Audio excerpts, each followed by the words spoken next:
এটা সৰু কাহিনী ক'ব ওলাইছোঁ যে আমাৰ পৰিস্থিতি আৰু আমাৰ আত্মীয় স্বজনবোৰ কেনেকুৱা, আৰু যেতিয়া আমাৰ আত্মীয়বোৰে আমাৰ মনত দুখ দিয়ে তেতিয়া কেনেকুৱা অনুভৱ হয়। এবাৰ সোণ আৰু লোহাৰ একেলগে আছিলে। তেতিয়া সোণে লোহাৰক ক'লে যে ভাই, তোকটো বনোৱাৰ আগত প্ৰথমে জুইত তপতাই, তাৰপিছত তোক হাতুৰিয়ে বহুত পিটে, তাৰপিছত তই লোহাৰৰ ৰূপ পাৱ।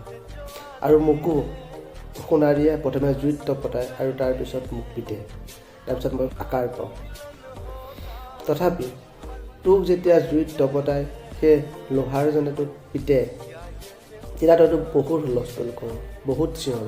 কিন্তু মোক চা, মইতো একো মাত নিদিওঁ, মই মনে মনে শান্তভাৱে নিজৰ কষ্টখিনি সহ্য কৰি লওঁ।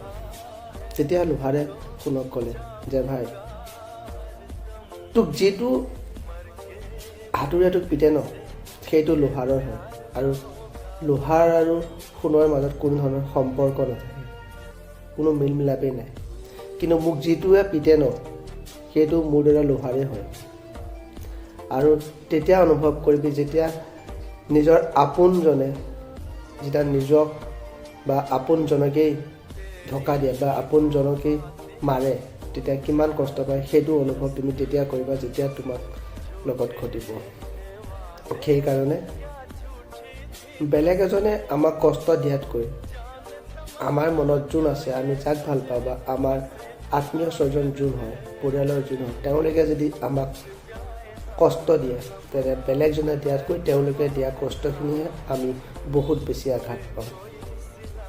কাৰণ আমি সদায় বিশ্বাস কৰোঁ যে পৰিয়াল বা আত্মীয় স্বজন হওক আমাৰ আপোন, আমাৰ নিজৰ, তেওঁলোকে কেতিয়াও আমাৰ লগত তেনেকুৱা ধৰণৰ বিহেভ বা তেনেকুৱা ধৰণৰ ঘটনা ঘটাব নোৱাৰে।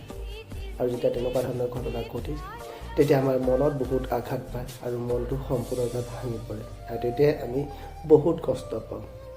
সেইকাৰণে কেতিয়াও কাৰোকে ইমান প্ৰশ্ৰয় নিদিবা যে বেলেগে তোমাক আঘাত দিব পাৰে, বেলেগে কাৰণে তোমাৰ চকু পানী ওলাব পাৰে। সেইকাৰণে আত্মীয় স্বজন বা বন্ধুবৰ্গ হওক, সকলোৰে পৰাই সাৱধান হোৱাটো নিতান্তই প্ৰয়োজন।